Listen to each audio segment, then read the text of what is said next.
Hello, and welcome to What is Innovation? The podcast that explores the reality of a word that is in danger of losing its meaning altogether. This podcast is produced by Outlast Consulting, LLC, a boutique consultancy that helps companies use innovation principles to solve their toughest business problems. I'm your host, Jared Simmons, and I'm so excited to have Urvashi Bhatnagar. Urvashi Bhatnagar is Vice President of Business Development in a global healthcare organization. As a mission-driven population health and sustainability expert, she has over a decade of healthcare leadership experience working with clients to advance health outcomes in underserved communities, addressing barriers to care, advancing health equity, and leveraging data-driven approaches to reduce the cost of life-altering high-quality care. Bhatnagar holds an MBA from Yale University and a Doctorate of Physical Therapy from Boston University. She believes global wellness can be achieved through sustained and intentional investment in environmental justice and healthcare sustainability initiatives for all populations. Urvashi, thank you so much for joining us today. I'm so excited to get your thoughts and insights on innovation. Thank you for having me. I'm excited. Yeah. Well, let's dive right in. What, in your mind, is innovation? Innovation to me is a process by which you actually do a better thing as opposed to doing a thing better. And this is something we mention frequently in our book, The Sustainability Scorecard.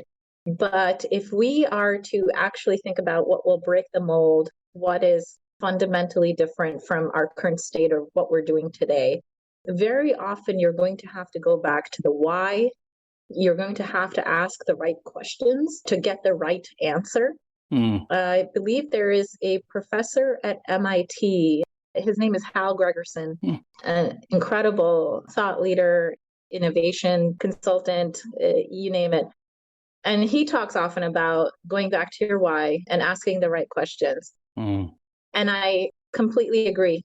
I'm a big fan of his methodology, but I think essentially what that methodology is trying to point people towards is the quote unquote, the North Star of what innovation truly is. And that is to do something fundamentally better, not just design a more efficient process or something like that. That makes a lot of sense. I love that better thing versus thing better kind of framework. Yeah. It resonates with me kind of intuitively, but as you unpacked it, it really started to kind of take me back to some of the projects I'd worked on and things I've done, and even some of the marketing that you see in day-to-day life where the word innovation gets thrown around a lot and innovative and all those things. And you're right, it gets applied a lot to improvements versus the actual better things. That's really great. Yeah, absolutely. And, improvements are important, I will say. I mean, that's something we talk about in the book, but I think in real life,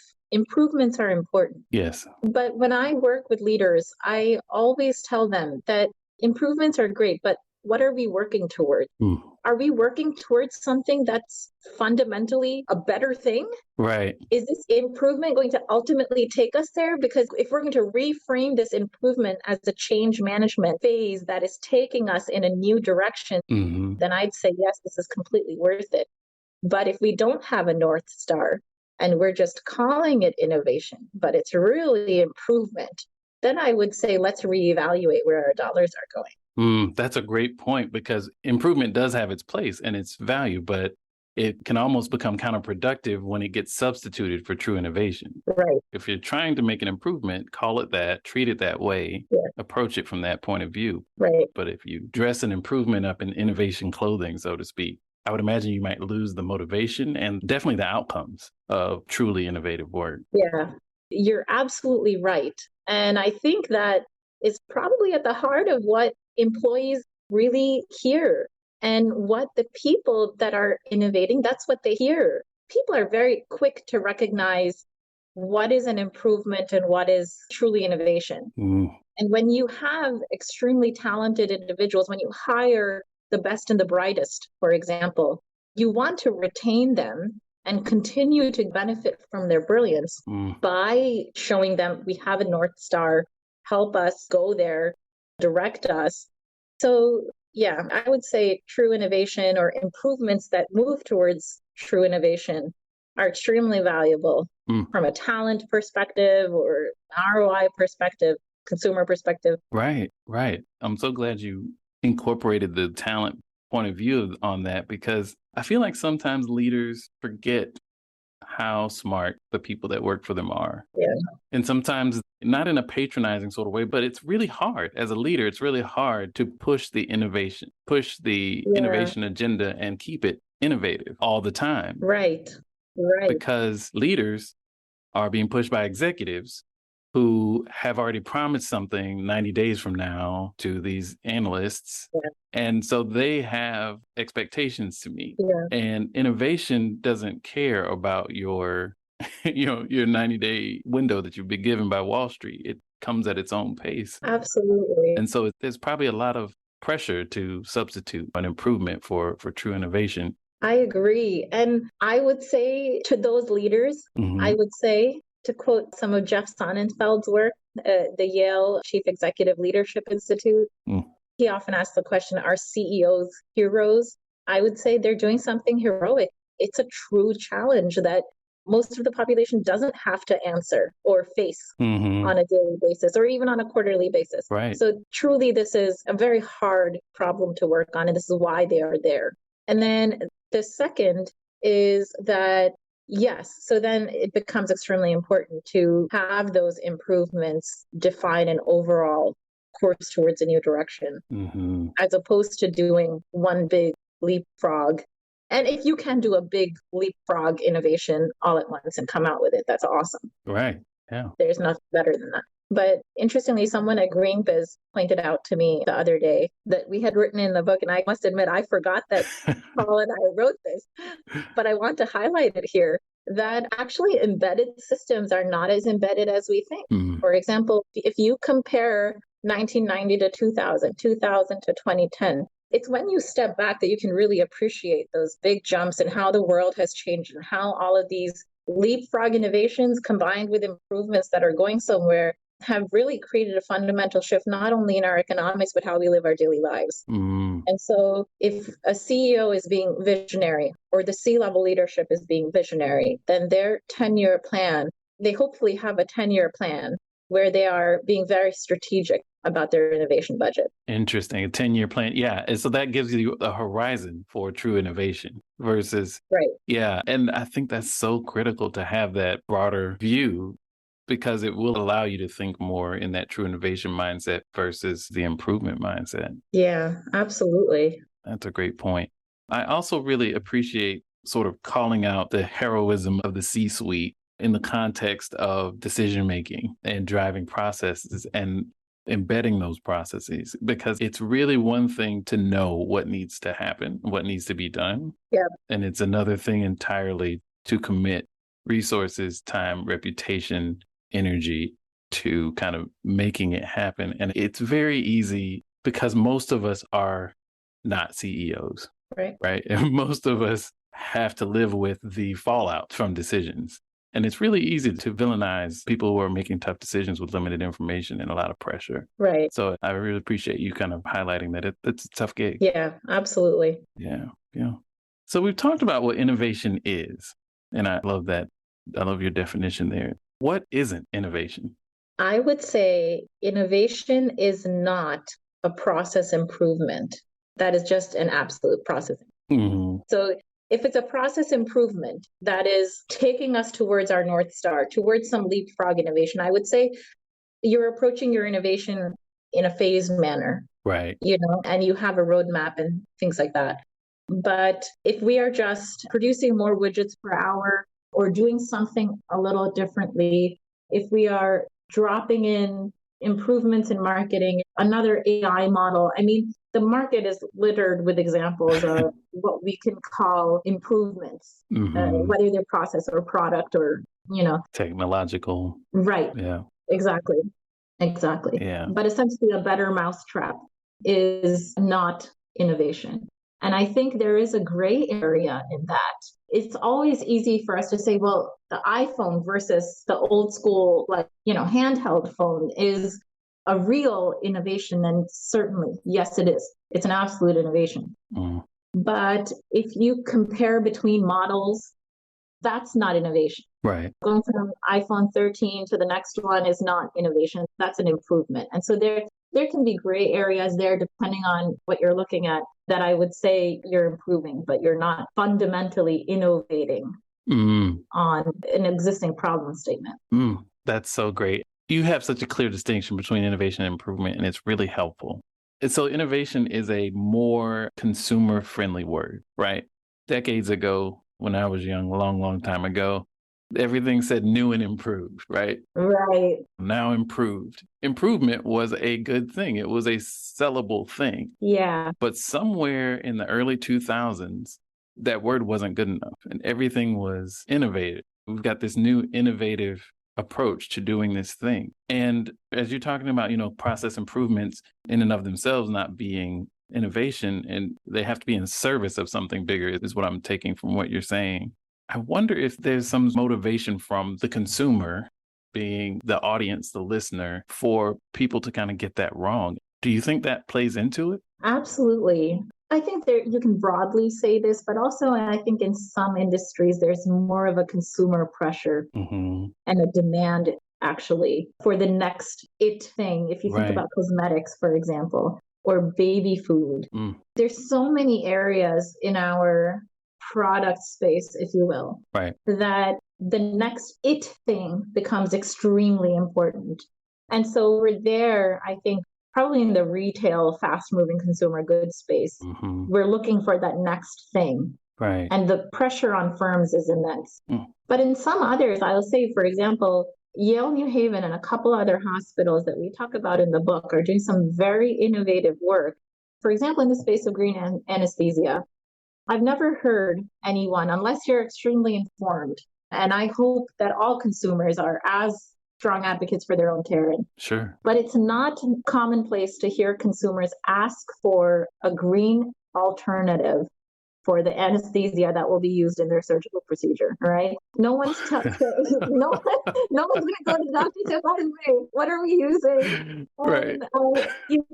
Is your formulary in-house in the hospital? What do you say?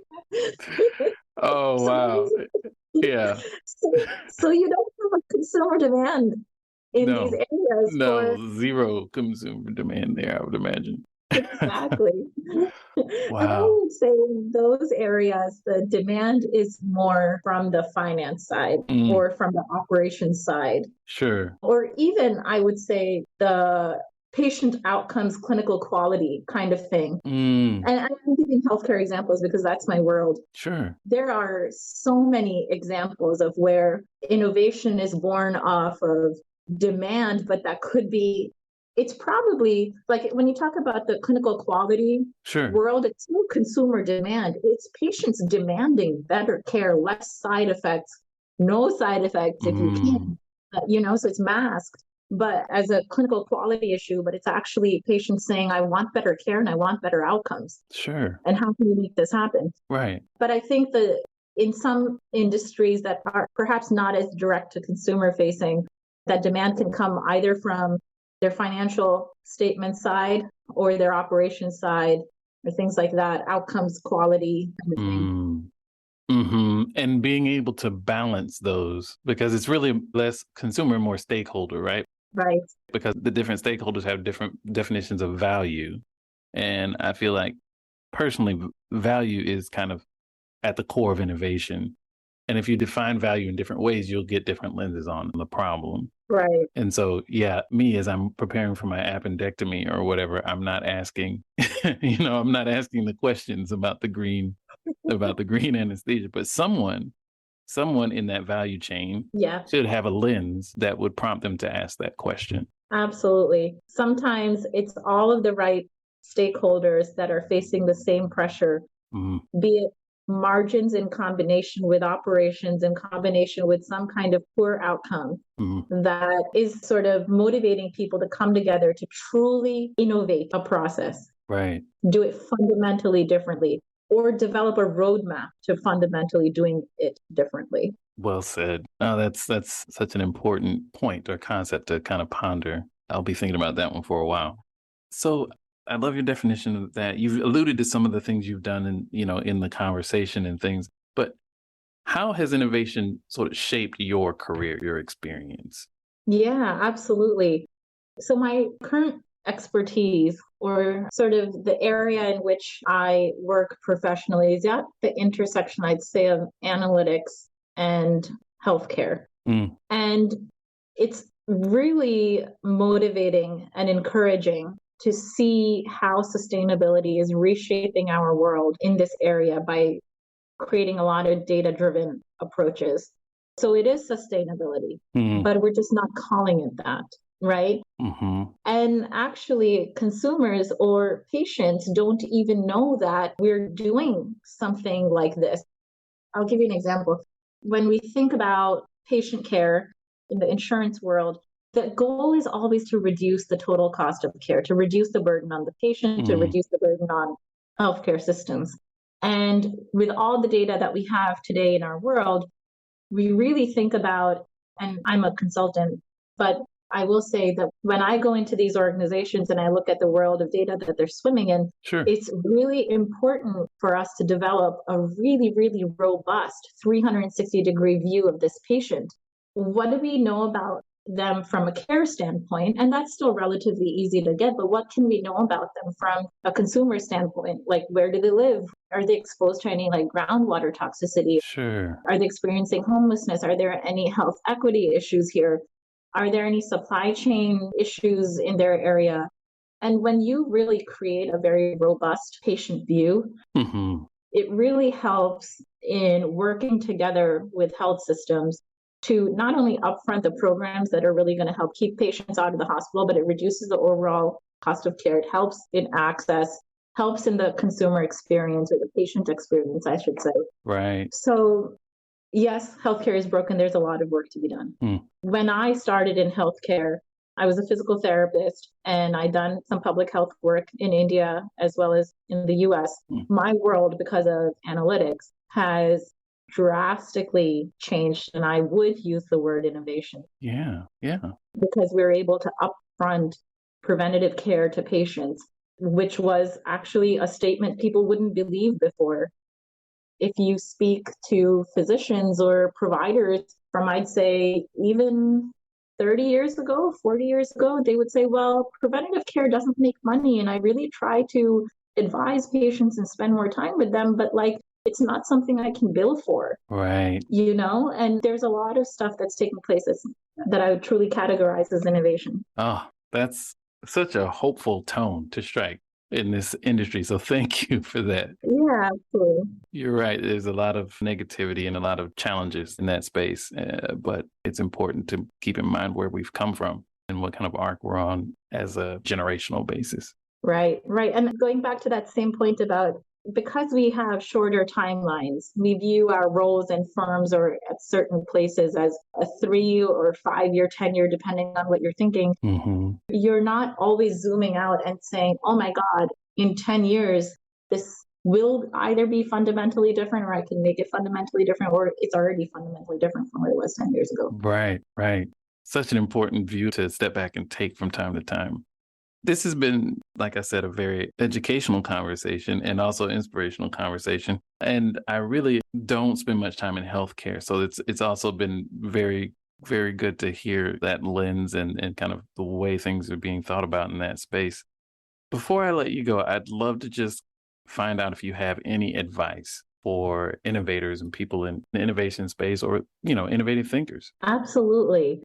I would encourage innovative thinkers to not regard, I'll tailor this a little bit more specifically to sustainability because I think it's a very broad topic that applies to everyone in any industry, is to design for sustainability and introduce it as a design constraint. Because whether you think about your world in the next 5 to 10 years, or even if you zoom out to think about the next 50 to 100 years, the things that made us successful, either as individuals or industries and sectors, are very different from what's going to make firms successful in the future. And who firms will regard themselves as will be very different in the future as well. And so I'd encourage them not think about sustainability as a department off to the side that provides its input every once in a while, but rather design for sustainability as a design constraint and allow it to actually create those leapfrog innovations. That's such a great perspective. Integrating it into the thought process, making it part of problem solving, the strategy, the strategic planning, all the KPIs, the goal setting, all those tactical elements of bringing a business vision and mission to life, integrating sustainability into those things, both for today, but also for the future, and understanding that you're moving towards an unknowable, ever-changing future. Absolutely. That's fantastic. Urvashi, thank you so much for your time. It's been great. Innovation as a better thing versus a thing better is just a really, really great way of thinking about it. And I appreciate you sharing your thoughts and your time with us. Thank you so much. Thanks for having me. All right. Take care.